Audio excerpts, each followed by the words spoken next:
Hər birinizə salamlar. Deməli, belə bir sual göndərilib.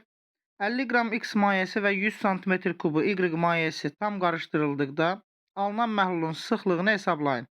Biz bilirik ki, bilməliyik ki, daha doğrusu 2 dənə maye qarışdırdıqda sıxlıqlarının cəmini hesablamaq üçün, yəni ρ1 üstə ρ2-dən yox,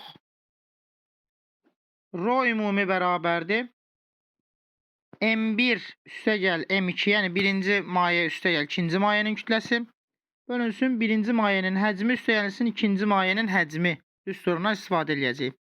Deməli, bizə 50 qram X mayesi verilib. Deməli, bizdə M1 50 qramdır. Yəni, X mayesinin kütləsi 50 qramdır. Və bir də ki, 100 sm kubu Y verilib. Yəni, V2 də bərabərdir 100 sm kubuna. Biz də bunu Y götürdük. V2 də 100 oldu. İndi qrafik əsasən M2-ni necə taparıq? Qrafik əsasən baxıb görürük ki, 100 sm, 50 sm kubu Y 75 qramdır.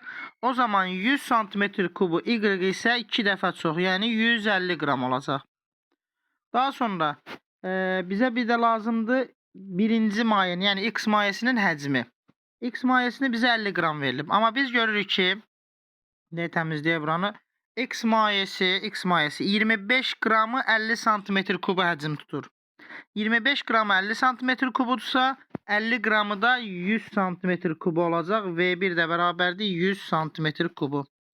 İndi biz ρ ümumunu tapdıqda M-lərin cəmi, yəni 50 üstəgəli 150 bölünsün V-lərin cəminə, yəni 100 üstəgəl 100. Bu da 50 üstə 150, 200 bölünsün 200'ə 1 qram bölünsün santimetr kubu, yəni C variantı olacaq.